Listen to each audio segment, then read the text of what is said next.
میں المرکز اسلامی ہوں، بلدیہ عظمیٰ کراچی کا اسلامی تہذیبی و ثقافتی مرکز۔ میرے قیام کا خواب 80 کی دہائی میں 15ویں صدی ہجری کے آغاز کے موقع پر فیڈرل بی ایریا کے کونسلر اور جماعت اسلامی کے رہنما جناب اخلاق احمد نے دیکھا۔ میئر کراچی عبدالستار افغانی اور بلدیہ کی کونسل نے اس خواب کو تعبیر دینے کا فیصلہ کیا۔ 8 جون 1982 کو governor Sindh lieutenant general S M Abbasi نے سنگ بنیاد رکھا اور میری تعمیر شروع ہوئی۔ لاگت کا تخمینہ 1,28,00,000 روپے تھا، جبکہ پلاٹ کی قیمت بھی کئی کروڑ تھی۔ جناب اخلاق احمد میرے حوالے سے ماضی کے اوراق الٹتے ہوئے کہتے ہیں، اس سینٹر میں جو سیٹنگ ارینجمنٹ ہے وہ 750 افراد کا تھا، مرد نیچے اور گیلری میں اوپر عورتیں، اور جو مختلف ہال جس میں تعمیر کیے گئے تھے اس میں یہ تھا کہ اسلامی ممالک کے میں جو کلچرل ڈیولپمنٹ ہوئی ہے اس کے ماڈلز، اس کے نقشے، اس کے چارٹس، اس کی رپورٹس یہاں رکھی جائیں۔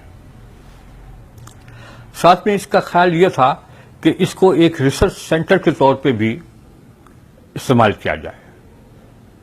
اس کے ایک کونے میں کچھ فلیٹس بنانے کی اسکیم تھی اور دوسرے کونے میں مسجد، لیکن یہ پروجیکٹ بن تو گیا، لیکن باقی مسجد کا بننا اور ریسرچر کے لیے فلیٹس کی تعمیر یہ کام نہیں ہو پایا۔ 87 میں ڈاکٹر فاروق ستار کراچی کے میئر بنے۔ میں ان کی ترجیحات میں شامل نہیں تھا۔ تعمیراتی کام کی رفتار سست ہو گئی، لیکن کام جاری رہا۔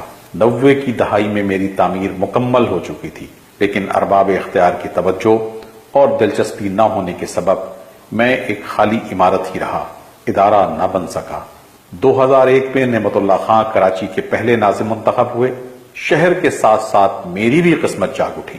انہوں نے فیصلہ کیا کہ میری تعمیر کے مقاصد کو پورا کیا جائے، میری عمارت پر ایک عظیم الشان مرکز قرآن و سنہ قائم کیا جائے۔ اس حوالے سے سٹی کونسل نے کئی اہم قراردادوں کی منظوری دی۔ سٹی گورنمنٹ کی بجٹ میں خطیر رقم مختص کی گئی، میری تزئین و آرائش کروائی گئی۔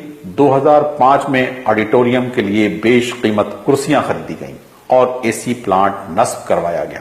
شہر کے معروف اہل دانش پر مشتمل گورننگ باڈی تشکیل دی گئی۔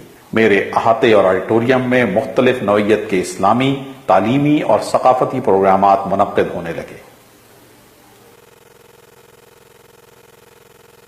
اگست 2005 میں نعمت اللہ خان کا دور نظامت ختم ہوا اور ایم کیو ایم کے مصطفیٰ کمال کے سر پر شہر کی نظامت کا ہوما بٹھا دیا گیا۔ کچھ ہی عرصے کے بعد انہوں نے نہ جانے کیوں اور کس کے کہنے پر مجھے بھانڈوں اور میراثیوں کے حوالے کر دیا۔